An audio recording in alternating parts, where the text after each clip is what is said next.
Get out of my house if you're going to lie to our faces. Those were the last words my father said to me before he slammed the door. Not whispered in private, not murmured in confusion, shouted across the dining room, while my mother stared silently into her half-finished plate of enchiladas and my younger sister Olivia clutched her empty blue velvet jewelry box like it was a holy relic. I stood there, frozen, a fork still in my hand, the taste of green salsa turning bitter on my tongue. My family didn't even ask. They just decided. They believed I stole it. The necklace, the $9,000 white gold and diamond necklace my parents had given Olivia for her 21st birthday just 2 months ago. The same necklace I had paid for, and they thought I took it. I didn't even argue. I didn't scream. I didn't cry, not until I reached my car and realized I didn't even have anywhere to go. I had driven 20 minutes from my apartment to have Sunday dinner with my parents, like I always did. I had brought groceries like I always did. I had checked the mailbox, replaced a light bulb on the porch, fixed the humming refrigerator door, like I always did. And now I was gone, exiled, just like that. The worst part wasn't the accusation. It was how easily they believed it. After everything I'd done for them, they hadn't even paused to question the story. Olivia said it. They accepted it. No one asked why I would do such a thing. No one wondered what I could possibly gain from it. No one said, "That doesn't sound like Marina." Because in their eyes it apparently did. But I'm getting ahead of myself. Let me tell you something about me. I'm Marina Alvarez.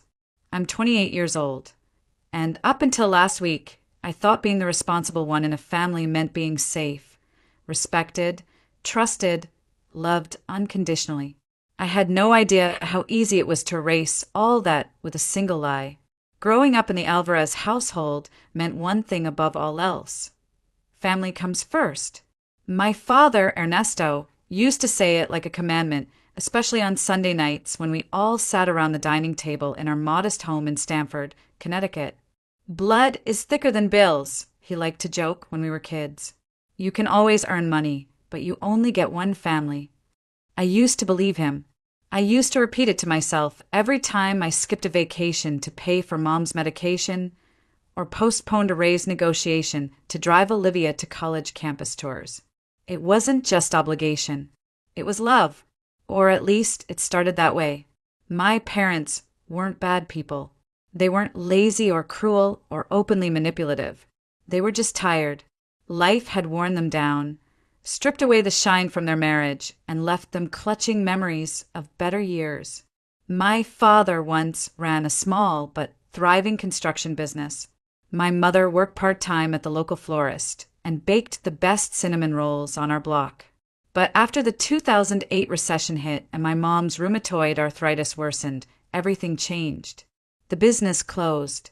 The mortgage payments started stacking up.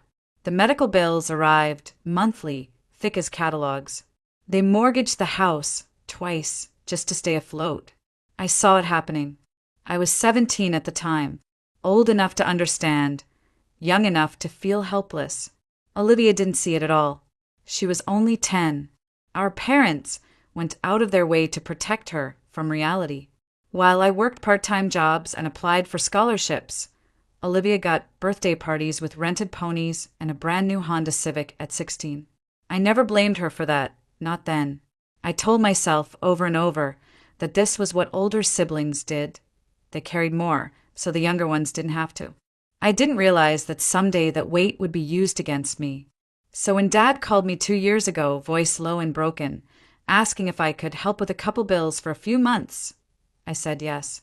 Without hesitation, he asked that Olivia never find out, that it would embarrass your mother and crush your sister to know how bad things are. I agreed, and like that, it started.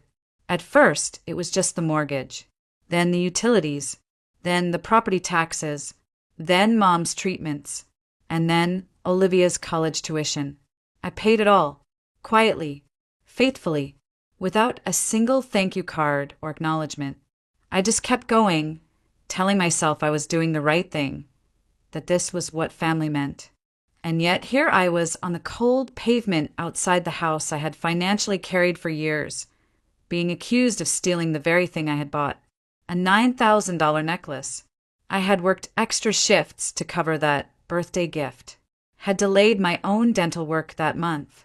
I had even picked it up myself from the boutique, wrapped it in the blue velvet box, and handed it to my dad so he could surprise Olivia at her dinner. Now it was gone, and so was I. They didn't just lose a necklace that night, they lost me. I used to think I was lucky, not in the lottery ticket, lightning strike way, but lucky in the quiet, practical sense, born to decent people in a quiet town, with a roof over my head, clothes on my back, and 2 parents who tried. It wasn't glamorous, but it felt solid, reliable. My childhood in Stamford wasn't filled with wealth, but it had rhythm. Mom's flower shop shifts, Dad's construction jobs, Sunday barbecues, Olivia's dance recitals, my science fairs. Nothing spectacular, just us. And when things got bad, when the economy collapsed and Dad's business went under and the bills started coming faster than the checks, I told myself we'd get through it because we were together, because we were family. That's how I justified everything that came after. I was 17 when Dad laid off the last of his crew, 18 when the foreclosure notice came in the mail, 19 when Mom's hand started swelling so badly she couldn't open a jar, and she cried because she couldn't braid Olivia's hair for school. I was also 19 when I got into college on partial scholarship and started waitressing at night to cover the rest. Olivia was 12 and still going to soccer camp. I didn't question the imbalance. I accepted it the way people accept gravity, inevitable. By 21, I was sleeping 5 hours a night, studying computer science, and sending home gas money. By 23, I'd graduated and landed a job at a growing tech firm in New Haven. I cried in the parking lot the first day, not because I was scared, but because I knew I could finally help more. And help I did. It started with small things, paying off a few overdue medical bills, sending Mom a new coat for Christmas, covering Olivia's dance shoes when she wanted to audition for college arts programs. Then the mortgage fell behind. Then the furnace broke. Then Mom's insurance changed, and the copays quadrupled. Dad called less and less often to ask, maybe out of shame, maybe because he didn't have to anymore. I always sent the money. They stopped asking. They just expected. Still, I didn't resent it. I told myself it was love. I told myself I could handle it because I was strong, and Olivia deserved to be sheltered, and Mom shouldn't have to worry. And it wasn't like I was struggling. My salary grew, my stock options matured. I was comfortable, even generous. I bought myself a small 1-bedroom condo in Stamford and still managed to visit home twice a week, bringing groceries, fixing the leaky sink, organizing insurance paperwork. But slowly, silently, the balance shifted. What began as help turned into obligation. And I didn't see it happening. When Olivia got into an expensive private university, my parents promised her they'd cover it. Never mind that they were already underwater financially. I found out only because I came over one evening and heard them arguing behind the laundry room door. "We can't tell her we can't afford it," Dad whispered. "She's already picked her major." "She'll be crushed," Mom said. "What kind of parents can't pay for college?" I remember standing in the hallway, holding a grocery bag full of discounted produce, thinking, what kind of sister would I be if I didn't offer? So I offered. "Just until you're back on your feet," I said. They nodded, grateful, quiet, but there was no discussion of repayment, no budget, no shared plan, just silence and checks and the quiet erosion of any boundary between my wallet and their lives. By year 2, I was paying Olivia's full tuition, $45,000 per year, plus books, plus rent, plus groceries because dorm food didn't sit right with her. She didn't know I was paying. Mom and Dad told her it came from family savings, grants, vague things. And maybe it was easier to let her believe that. Maybe I wanted her to stay innocent. But the more she floated above reality, the more I sank into it. And still I kept showing up. Every Sunday, 6 p.m. sharp, I'd walk through the front door of the house I was paying for, carrying takeout or Tupperware, smiling at Mom in the kitchen, hugging Dad in the den, listening to Olivia chatter about professors and party themes and how the financial aid office is such a pain. I laughed. I nodded. I said nothing. The week before her 21st birthday, she said she wanted a necklace she'd seen downtown. White gold with inset diamonds. It's a little pricey, but it's like heirloom material, you know. She smiled brightly at Dad.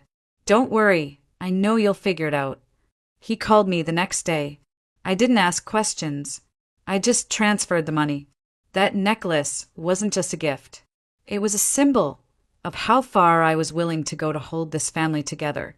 A $9,000 sacrifice tucked into blue velvet, wrapped in tissue paper, sealed with hope that maybe, just maybe they'd see me. They didn't. When it went missing, they didn't even ask if I'd seen it. They just looked at me, and I knew. They say love is selfless, that when you give to someone you care about, you shouldn't expect anything in return. And I used to believe that. For a long time, I believed it so fiercely that I wore my sacrifices like armor, thinking they made me noble, thinking they meant something. But the truth is, when you give everything and get nothing, you don't feel strong. You feel invisible. That birthday dinner was supposed to be special. Mom had made Olivia's favorite garlic butter steak with asparagus and her triple chocolate cake. Dad poured wine. I arrived early, helped set the table, even washed the crystal glasses Olivia liked. I had picked up the necklace myself from the boutique downtown, asked them to gift wrap it, added a handwritten tag that said, "To our shining star." I gave the box to Dad in the kitchen and said, "You do the honors." He grinned and nodded. No one asked if I wanted to be the one to give it. When Olivia opened the box, her reaction was everything I'd hoped for. She squealed, clutched the necklace to her chest, and jumped up to hug our parents. "You're the best," she cried. "Seriously, this is unreal. I don't know anyone whose parents would do something like this." I took pictures. I smiled. I laughed when she asked Dad to help fasten it around her neck. She spun toward the mirror and gushed about how sparkly it looked. I remember catching my own reflection in the mirror behind her. Half smile, wine glass in hand, the older sister in the background. Always in the background. She never looked at me, never thanked me. Of course she didn't know. But still. Later that night, after we cut the cake and opened more presents, I walked to my car with a gift bag containing a soft gray sweater and a $25 Target gift card. "It's not much," Mom had said, "but we know you don't like a fuss." And I had smiled. Of course I had. I always smiled. That night, in my apartment, I hung the sweater in my closet next to last year's sweater and the one from the year before. Different colors. Same silence. Still, I told myself this was fine. Olivia was happy. My parents were happy. The house was warm. The lights stayed on. Mom had her medication. Olivia had her future. I had usefulness. And sometimes that felt like enough. Then came Sunday dinner. 2 weeks after Olivia's birthday, we gathered as usual. Mom made enchiladas verdes her specialty. I came early to help with the prep. Dad and Olivia were in the living room watching basketball. Everything felt normal, cozy easy, until Olivia set down her fork halfway through dinner and said, "Has anyone seen my necklace?" The table fell silent. She reached up instinctively to her collarbone. The diamond one. "From my birthday. I was going to wear it tonight, but it's not in the jewelry box." Mom blinked. "Did you check your dresser?" Olivia nodded. "I always keep it in the blue box. It's not there." I leaned forward. "When was the last time you wore it?" "Last weekend. Melissa's party. I put it back as soon as I got home." Dad frowned. "You sure? You were pretty tipsy that night." "I wasn't that drunk," Olivia huffed. "I know I put it away." The search began. We checked her bedroom first. Every drawer, every purse, under every pile of clothes. The bathroom, the kitchen, the laundry room. Olivia grew more agitated with each passing minute. Her voice sharpened. Her movements turned frantic. And slowly, I felt the shift. She started following me with her eyes. When I opened the linen closet, she stood just behind me. When I offered to check the guest room, she said she already had, even though she hadn't. When we finally returned to the dinner table, reheating our food like everything hadn't cracked wide open, the silence was thick. "You were in my room earlier, weren't you, Marina?" Olivia said suddenly. I looked up, startled. "What?" "I thought I saw you coming out when I went upstairs." "I went to the bathroom once. I didn't go in your room." My door was open. I always keep it closed. "Maybe Mom went in." I offered. Mom shook her head. "No, I didn't do laundry today." The implication wasn't loud. It didn't need to be. "I didn't take your necklace," I said calmly. Firmly. "Why would I?" "It's a $9,000 necklace," Olivia replied. "It doesn't just disappear." I stared at her. "Well, it didn't disappear into my pocket." Dad cleared his throat. "No one's accusing anyone. But it is strange." I looked at him. At my father. The man whose mortgage I'd paid every month for 3 years. I felt something cold settle in my chest. And for the first time in my life, I felt like a stranger at that table. I barely slept that night. Every time I closed my eyes, I saw Olivia's face across the table. Innocent, but just a little too practiced. Her voice, just a little too controlled. Her accusation hadn't been direct, but it didn't need to be. The seeds had been planted. She knew it. I knew it. And from the silence on my parents' faces, I could tell they knew it too. Around midnight, I got the first text. "Just so you know, I've looked everywhere. It's definitely not in the house." I stared at the message. My thumbs hovered over the screen. Then came the second. "If you took it as some kind of joke, it's not funny anymore. Just give it back and we'll forget about it." My heart dropped. "Not if you know anything." "Not, I'm scared. Can we talk?" No. She had already decided. I typed a dozen replies, deleted them all. Finally, I sent, "I didn't take your necklace, Olivia. I would never do that to you. I hope you find it soon." Her reply came in seconds. "Whatever. Just know Mom and Dad are really upset." Sleep never came. I stared at the ceiling until the morning light filtered through my blinds, every hour sharpening the ache in my chest. How did this happen? How did I become the villain in a story I never agreed to be part of? At 9 a.m., I stopped waiting. I needed to face it head on. Clear the air. Talk to them. Surely, in person, they'd remember who I was, what I meant to them. Surely, face to face, this would all fall apart. I pulled into the driveway just after 10. The house looked the same. White siding, faded blue shutters. My car had helped pay for the new gutters last fall. That thought hit harder than it should have. Inside, the air felt thick. Mom was at the sink, scrubbing dishes like they'd personally offended her. She barely looked at me. Dad sat at the table, coffee in hand, newspaper untouched. "Where's Olivia?" I asked. "Upstairs," he said flatly. "She's been tearing apart her room all morning." I forced a smile. "Look, I understand everyone's upset, but I need to say it clearly. I didn't take that necklace. I have no idea where it is." Before Dad could respond, Olivia appeared in the doorway, holding the now infamous blue velvet box empty. "Then how do you explain this?" she demanded.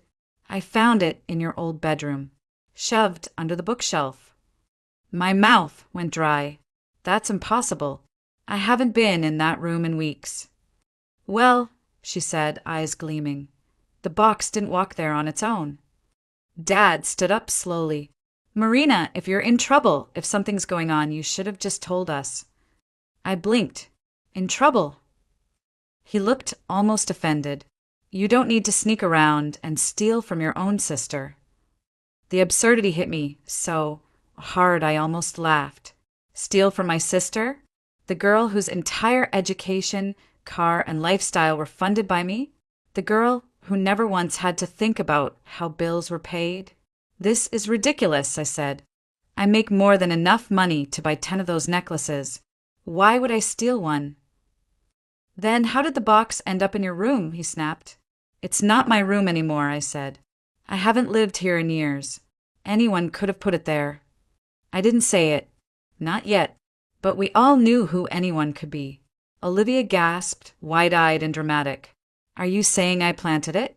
Why would I do that? Mom finally turned around. Please, let's not fight. But Dad wasn't done. The explanation is clear. Someone took that necklace, and all signs point to you. I stared at him. My own father. I felt my face burn with humiliation and disbelief. What signs? I asked. A box? That could have been moved by anyone? That's not evidence. That's a story. He crossed his arms. Why would anyone want to set you up? I opened my mouth to answer, and then stopped, because I wasn't ready to say it out loud. I wasn't ready to admit what I was starting to suspect. But the worst part? I didn't have proof. I don't know, I said quietly, but I know I didn't take it. There was a long pause. Then I spoke again. Let's check the cameras. We'd installed a basic security system last year, one of those doorbell setups with cloud storage. It wouldn't show who took the necklace, but it would show me arriving empty-handed. It might clear the fog. Dad grunted and pulled out his laptop. We all gathered around. I watched myself arrive at 4:06 p.m., carrying a single grocery bag and my purse. I watched myself leave at 9:12 p.m., still carrying just my purse and phone. The quality wasn't great, but it was clear. I hadn't left with any jewelry box. Still, Olivia leaned in. She could have tucked it in her purse, or just taken the necklace. That would fit in a pocket.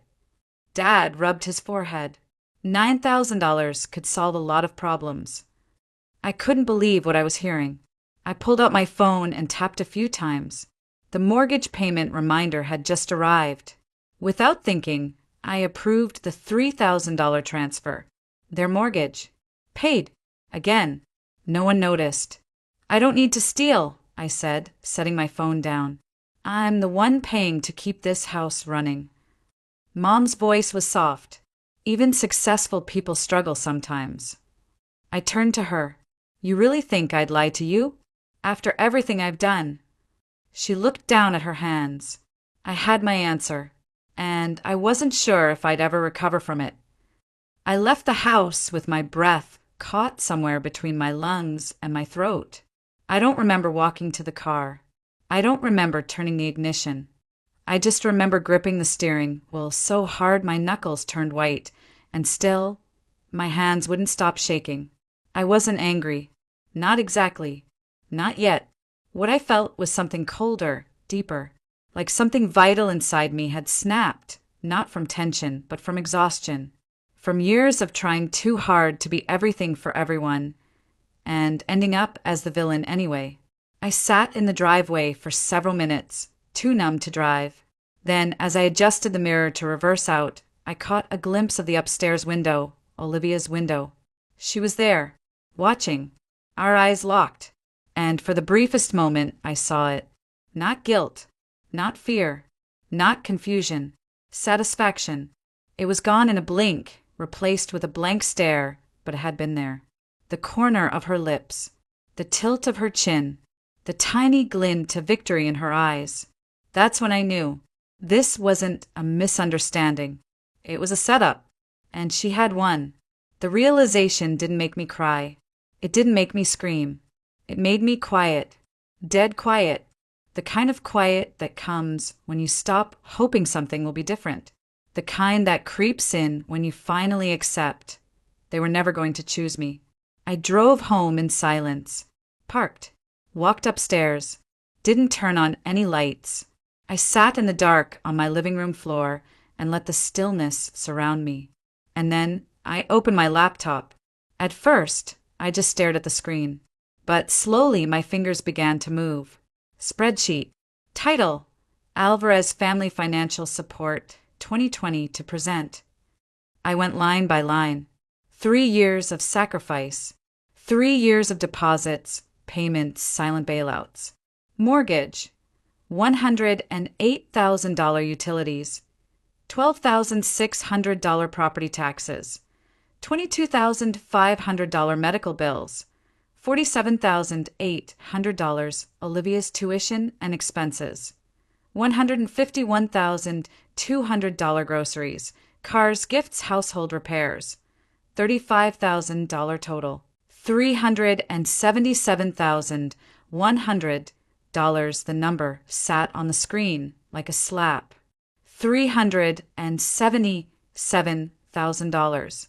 Enough for a house, a retirement fund, a business, enough for a life of my own.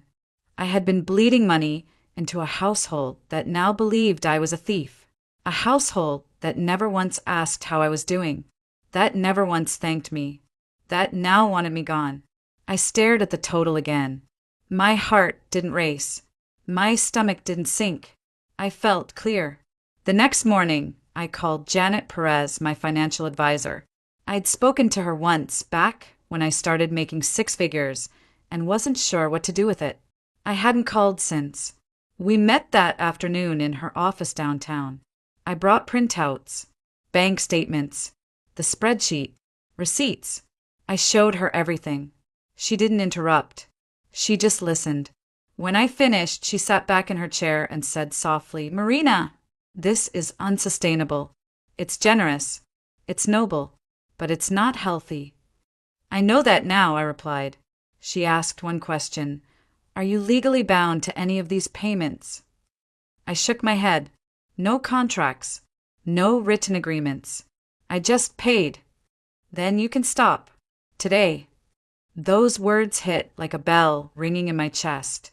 Later that evening, I scheduled a consultation with a lawyer, William Chin. He confirmed what Janet had said. I had no legal obligation to keep paying anything. Tuition? Not my contract. Mortgage? Not in my name. Utilities? Paid from my card voluntarily. "This is a matter of personal boundaries now," he said. "Not law." He handed me a folder. "You're not wrong to stop. In fact, you'd be foolish to continue." I walked out of that office lighter than I had felt in years. Back at home, I opened every account I had linked to my family, canceled the mortgage autopay, disconnected my card from the utility accounts, withdrew Olivia's upcoming tuition installment. For each, I saved the confirmation. Every click felt like reclaiming a piece of myself. Then I sat down and began writing a letter. It wasn't angry. It wasn't dramatic. It was factual. 3 pages, titled, "Notice of Termination of Financial Support." It included the total amount I had contributed, a breakdown, dates, receipts, and a simple statement, "Effective immediately, all financial support is ended." I am not open to discussion. This is not an act of revenge. This is the end of a pattern where I give everything, and you question my integrity. I sealed the letter in an envelope. No return address, just my initials in the corner. I placed it by the door, ready to mail in the morning. That night, I blocked Olivia's number. I left my parents' lines open, not out of hope, but out of respect. If they called to apologize, I'd listen. But I wasn't coming back. Not as the fixer, not as the scapegoat, and never again as the invisible provider. 3 days after I mailed the letter, my phone rang. The caller ID showed a number I knew all too well, my father's cell. I let it go to voicemail. I wasn't ready, but curiosity pulled me back an hour later. I sat on the couch, phone pressed to my ear, listening to his voice fill the room. "What the hell is this, Marina? Some kind of joke?" His tone was sharp, accusatory. "You can't just pull out without warning. The mortgage is due next week. Your mother's insurance only covers part of her prescriptions. Olivia's tuition," he stopped himself mid-sentence, then snapped, "This is childish. You're punishing us because we called you out about the necklace." I almost laughed. Punishing them? No. I had been punishing myself for years. When he paused, I hit redial. He answered on the first ring. "This isn't a joke," I said calmly. "Everything in that letter is true. I've been financially supporting you for 3 years. Silently. Fully. And this is how you've treated me in return. You're doing this because you're mad, he snapped. No, I said. I'm not mad. I'm done. He scoffed. We relied on that money. Yes, I said. You did. Without asking where it came from. Without thanking me. Without telling Olivia that her entire lifestyle was paid for by the sister she accused of stealing. A long pause followed. Then he said quietly, What do you mean, accused? She didn't accuse. She just couldn't find the necklace. She had it, I replied. The night you all confronted me in the driveway. I saw it, reflected in her phone screen. She tucked it under her collar. She staged the whole thing. He didn't respond. You didn't even consider I could be innocent. Not once. He cleared his throat. Even if that were true, you can't just cut us off. I already did, I said and hung up. Hours later, my mother called. Her tone was different, softer, shakier. Rebecca, she began and then caught herself. Marina, please, the mortgage company called. Olivia's school called. We didn't know everything you were doing. You never told us. That's the problem, Mom, I replied. I shouldn't have had to. We're your family. No, I said gently. Family protects each other. Family trusts each other. You believed I was a thief. You let Olivia plant that box and stood by as Dad threw me out. It was a mistake, she whispered. We were upset. People say things they don't mean. But people also reveal what they truly believe when they're upset, I said. You didn't defend me. You didn't hesitate. And now that the money's gone, suddenly you're sorry. There was silence on the other end. I'll cover Mom's medication for 1 more month, I added. After that, you'll need to find another solution. Marina, I'm not heartless, Mom. I'm just done being used. That night, I received 10 texts from Olivia. They weren't apologies. They were tantrums. You're so dramatic. I didn't make you pay for anything. Good luck being alone for the rest of your life. You'll regret this. I read them all. Didn't respond.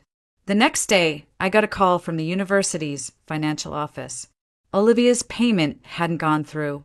I told them, politely, to contact her directly. The fallout continued for days. Voicemails from Dad, emails from Mom, a Facebook message from my aunt, a guilt-ridden wall of shame trying to knock down the boundary I had finally drawn. But I didn't move. For the first time in years, I chose myself. No more auto payments. No more cover-ups. No more pretending love meant quiet sacrifice. 3 weeks later, my mother texted and asked to meet for coffee. I said yes. Neutral location. Public place. 30-minute limit. When I arrived, she looked older, like the stress had finally caught up with her. She held her coffee cup with trembling fingers and said, Olivia confessed. I didn't react. She admitted everything. She said she hid the necklace, that she planted the box. She was jealous of how we always talked about you. She wanted to take you down a notch. She succeeded, I said simply. We should have trusted you. You should have. Mom looked down at her hands. I'm sorry. Are you sorry I was hurt? I asked. Or sorry you lost the money? She didn't answer. That's what I thought. I stood to leave. Marina, she said softly. What now? I don't know, I said. But whatever comes next starts with me. I left that cafe without looking back. Not out of anger, but out of resolve. There had been a time when I would have clung to that apology like a life raft. I would have heard my mother say, I'm sorry, and rushed to fill in the silence with forgiveness, with comfort, with an offer to help just one more time. But not anymore. This wasn't about punishment. This was about balance.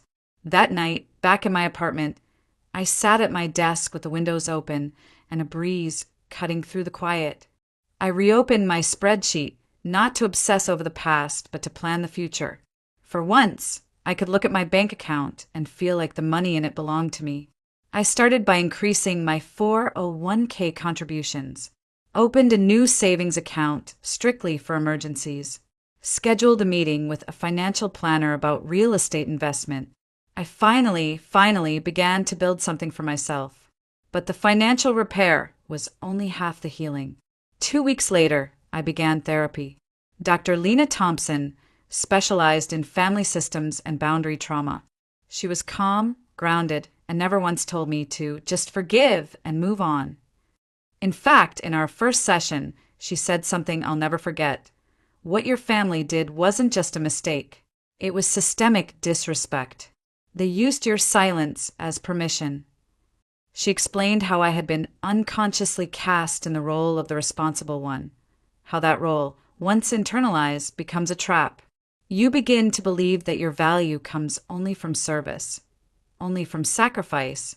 They didn't ask how much you were giving, she said, because they didn't want to know. That ignorance allowed them to maintain the illusion that they weren't dependent on you. I sat there in stunned silence, because it was true. They had used my absence of complaint as proof of consent. Over the next few weeks, I met with her regularly. We worked through my guilt, my grief, the shame I hadn't known I carried, not for being accused, but for letting it all go so far, for believing I needed to earn my place in my own family.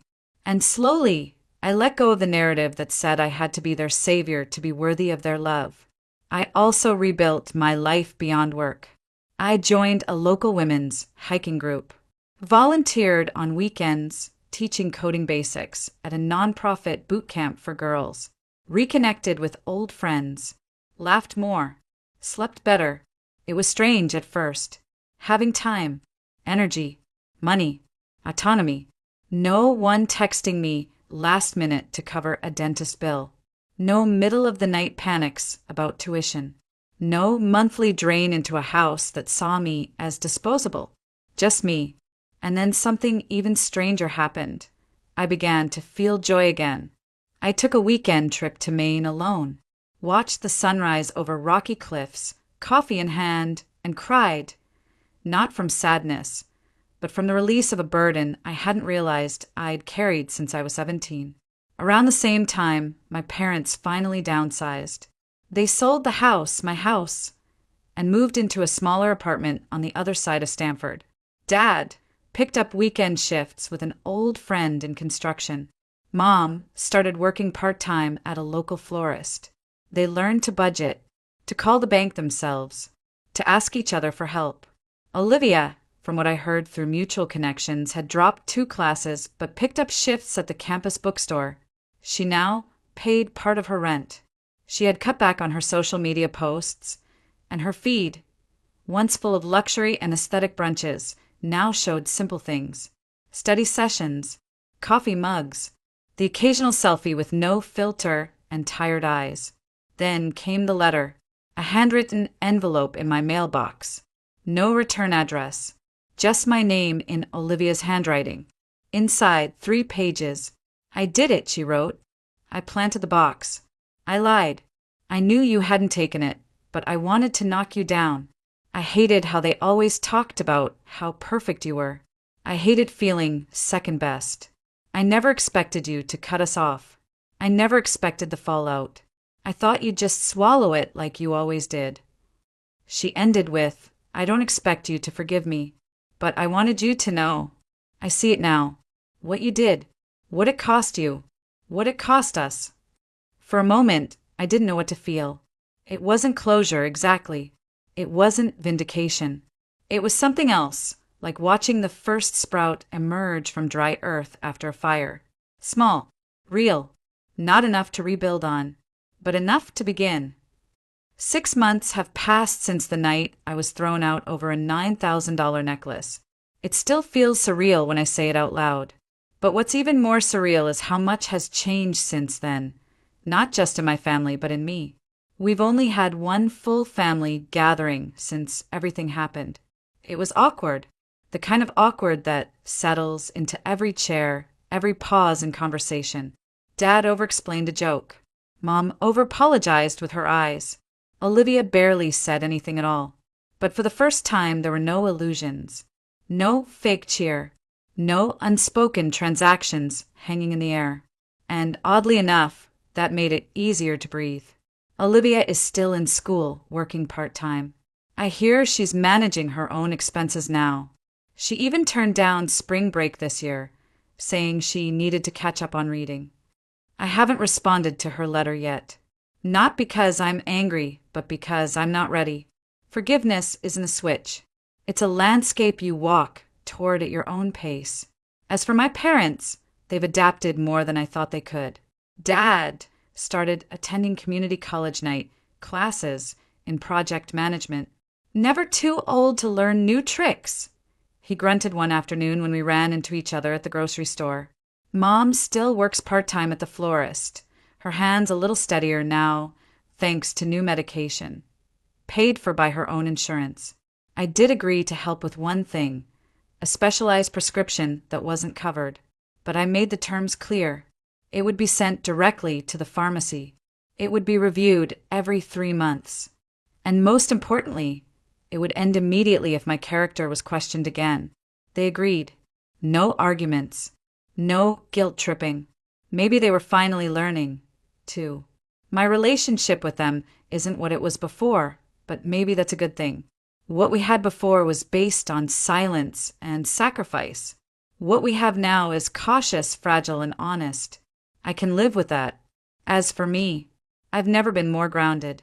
I have savings now. A plan. I'm investing in my future. I've started leading workshops at the coding boot camp, helping women like me, overlooked, overused, but still standing, find power in their skills. I've made new friends, taken real vacations, bought a secondhand kayak, and learned to paddle on weekends. The more distance I get, the more I see it clearly. This wasn't just about a necklace. It was about what we think love should look like. For so long, I believed love meant giving until it hurts. But real love doesn't demand you erase yourself. Real love doesn't shame you for drawing a line. Real love doesn't abandon you at the first accusation. And here's what I've learned. Boundaries aren't selfish. Self-respect isn't revenge. And sometimes the most loving thing you can do is walk away.